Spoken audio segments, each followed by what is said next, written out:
Take a look around you. What do you see? The same thing you probably saw yesterday, right? Your desk, your walls, that cluttered corner you've been meaning to clean. It all feels so familiar that your brain barely registers it anymore. But what if those same items were trying to speak to you? What if, instead of just existing in your space, you actually listened to it? Because whether you realize it or not, your environment is always making noise. It's just that somewhere along the way, you stop paying attention to them.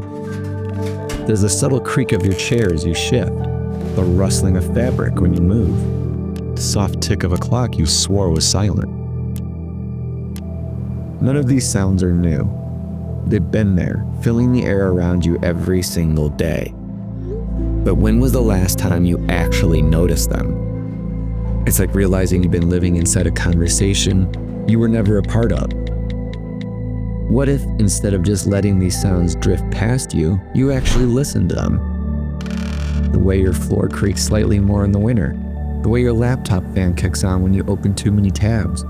These aren't just random noises. They're patterns. Clues about your space, about your routine, about life constantly happening around you, even when you're too distracted to notice. It's easy to assume silence means nothing is happening, but in reality, silence is just sound we've learned to ignore. Think about how we experience sound. We react to everything. The jingle of car keys, the creak of a door, the buzz of a phone. We learn to tune out what isn't immediately important.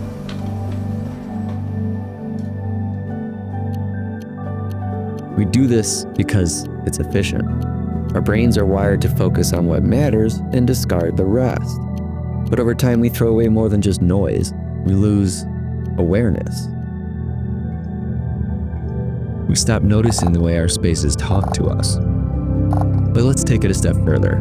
What if these sounds actually meant something? These aren't just noises, they're stories. They're details that make your environment unique. That makes your world different from anyone else's. Sound paints invisible pictures. And the more you pay attention, the more you realize how much you've been missing. So here's the challenge. Stop for just a second, right now. Close your eyes. What's the quietest sound you can hear?